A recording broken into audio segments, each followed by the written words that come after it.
Hello everyone and welcome to the SpongeBob Iceberg. We'll be covering things like SpongeBob's pubic hair, skin theory, and the secret ingredient to the Krabby Patty. But before we get started, I just wanted to sincerely thank all of you for the support and feedback on my Toy Story Iceberg. I honestly thought it would never reach over 15,000 views, and even saying that feels so strange. So thank you all for everything. Without further ado, let's get started.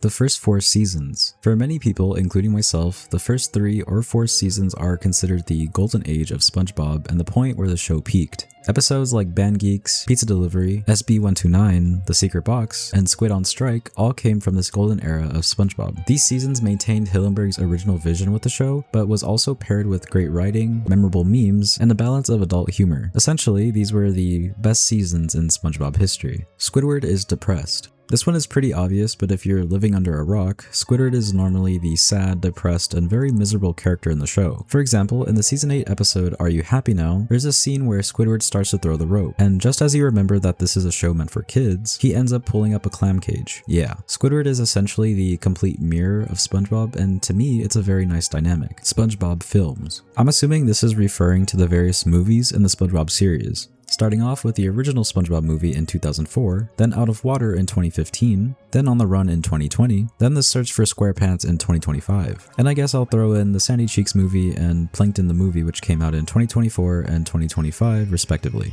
r/SpongeBob and r/Bikini Bottom Twitter. These two Reddit communities are places where you can talk about anything SpongeBob, from memes, episode discussions, theories, and so much more. If you love anything related to SpongeBob, these communities are worth paying a visit to, and that's pretty much it. SpongeBob Games. This is referring to the various games that were released on different platforms, from the Game Boy, PC, GameCube, PlayStation, Xbox, mobile, PSP, and Wii, just to name a few. According to the Encyclopedia SpongeBobia, real name by the way, the first game released was in March 2001 for the Game Boy Color titled Legend of the Lost Spatula, and the most recent game, released in November 2025, titled Titans of the Tide.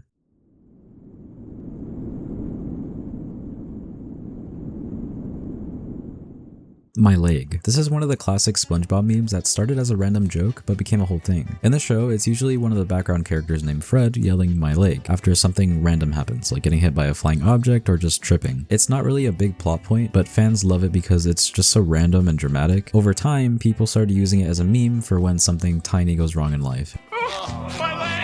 The 7 Deadly Sins. This is referring to the fan-made theory that the main characters in SpongeBob each represent one of the 7 deadly sins. For example, SpongeBob is sometimes linked to greed because he's always obsessed with work and money in certain episodes. Squidward is obviously linked to envy since he's always jealous of other people's happiness. And Mr. Krabs is basically greed but on steroids. It's not confirmed by the show itself, but it's a very popular theory among fans who like to analyze the characters deeper. The first episode was finished in 1997. This is a pretty cool piece of SpongeBob history.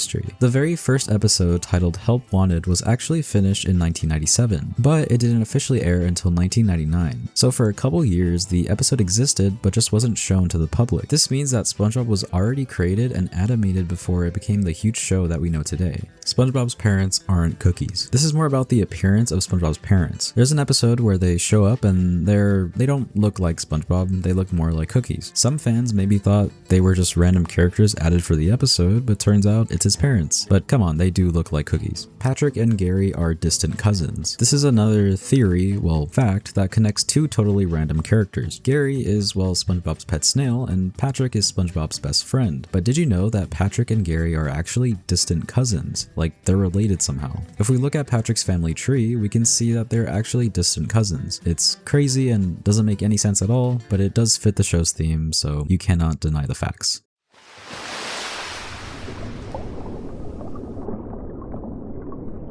Ghetto SpongeBob. This is referring to the whole meme era where SpongeBob got edited into random low-quality ghetto-style videos and images. People would take screenshots from the show, add weird captions, fake dialogue, and make them into vines or short clips that were just chaotic and funny. It's not SpongeBob lore necessarily, but it's still a big part of why people still talk about the show online. Man, I can't stand this little bullshit-ass job. What you talking weird? Pearl's dad is in prison. This is one of the darker fan theories about Mr. Krabs and his daughter Pearl. To put it bluntly, Mr. Krabs killed Pearl's mom. This would leave her dad, but where is he?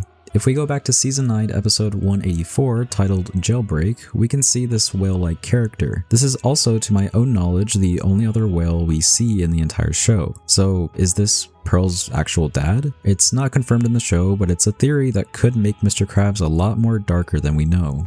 Lost Albanian dub. This is referring to the Lost Albanian dub that is considered lost media. According to the Lost Dubbing Wiki, the final broadcast of this lost version was aired on November 10th, 2013, before being replaced by another show. Eventually, the dub would return in August 2020 with daily episodes and stopped completely a year later. What remains are seasons 1 through 7 with some episodes missing or just unknown. Bikini Atoll. This is the real-life place where Bikini Bottom is based on. Bikini Atoll is actually a real island, and it's known for being the site of nuclear tests between 1946 and 1958. Some fans think that the show is trying to allude to the fact that these nuclear tests can have an effect on sea life, and in the Bikini Bottom world, maybe this is how they were born. The nuclear aftermath changed sea life and created the characters we know today. SpongeBob. This is the original name for SpongeBob before it got changed. The creator, Steven Hillenburg, first wanted to call the character SpongeBob, but then the Nickelodeon legal department was said to have found out that this was already trademarked by a mop company. Later on, this would be disproven by the lack of trademarks and accounts from the team staff, and so it was said to be taken by a drawing company and a completely different character, so SpongeBob was born. A Day with SpongeBob. I believe this is referring to the lost mockumentary titled A Day with SpongeBob. According to the Cancelled Movies Wiki, SpongeBob was going to live a life above ground in Hollywood. His boss would run a contest called Spend a Day with SpongeBob, and this made him popular once again. The lucky winner, named Seth, would realize that the day he would spend with SpongeBob would be a complete roller coaster. It was cancelled because of lawsuits by Viacom and Nickelodeon, as well as various financial troubles while filming.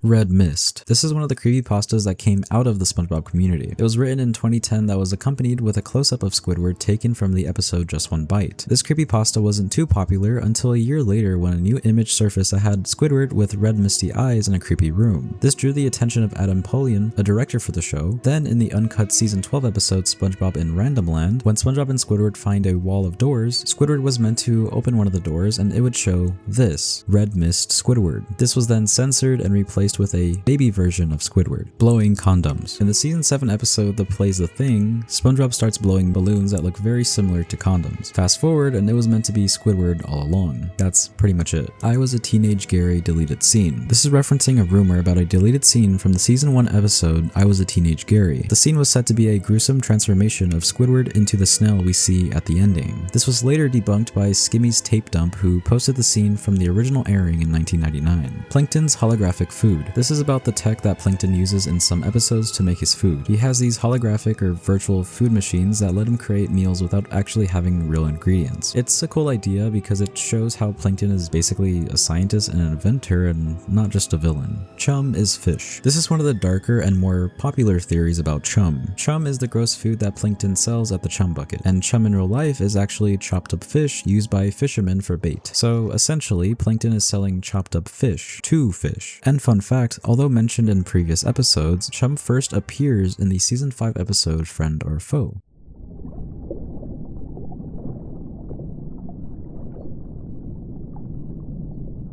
Bubble blowing is a metaphor for smoking. This is one of those theories that could make you look at SpongeBob differently. The idea is that whenever SpongeBob blows bubbles, it's actually meant to represent smoking or some kind of drug use. Obviously, it's not confirmed by the show, but it's a theory that just makes sense. Mr. Krabs whispers jack off. I'm assuming the entry name is wrong and is actually referring to a scene in the first movie where Mr. Krabs whispers something to SpongeBob that sounds like he's calling him a jack.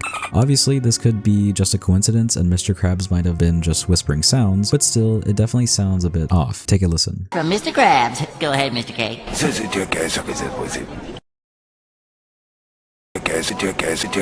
Bikini Bottom is a nation. Bikini Bottom isn't just a random city, but an actual nation with its own rules, government, and culture. According to the Encyclopedia SpongeBobia, Bikini Bottom is a city-state that is run by the mayor and governed by the royal family. Not to mention the official Bikini Bottom national anthem sung in the season 2 episode Imitation Crabs. Bikini Bottom, we pledge our hearts to you, as faithful, as deep, as true, as blue. Bikini Bottom, we love you.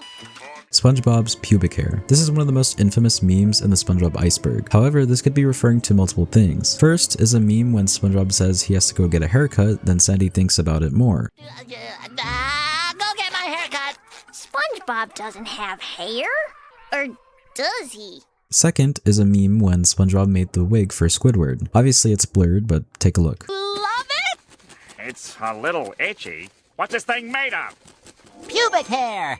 You're disgusting. Mr. Puff is in Shell City. This is a darker theory about Mr. Puff and Shell City, the place that's basically at the end of the first movie. The idea is that Mr. Puff might have been sent to or trapped in Shell City, which would make him a victim of the show's more dangerous side. Then if we look at some of the creatures in the gift shop, we can see this. Could he be Mr. Puff? Who really knows?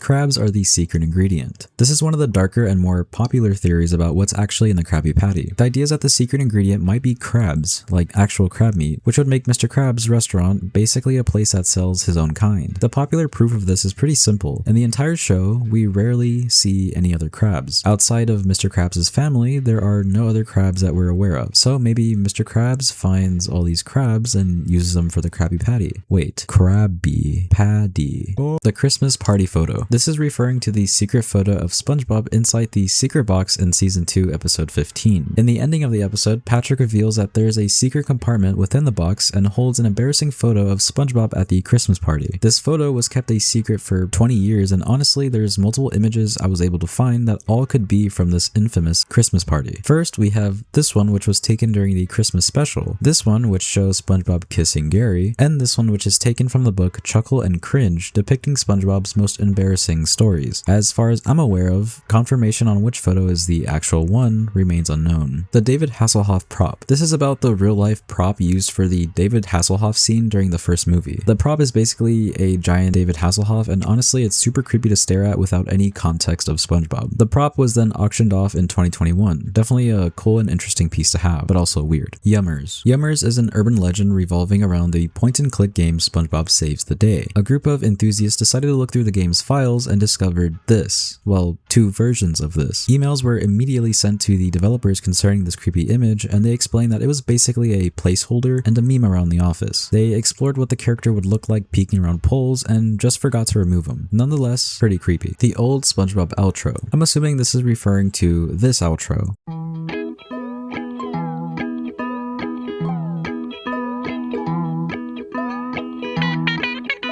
Just a nostalgic outro with the music. I used to have this music as my old ringtone. I was just very cool like that.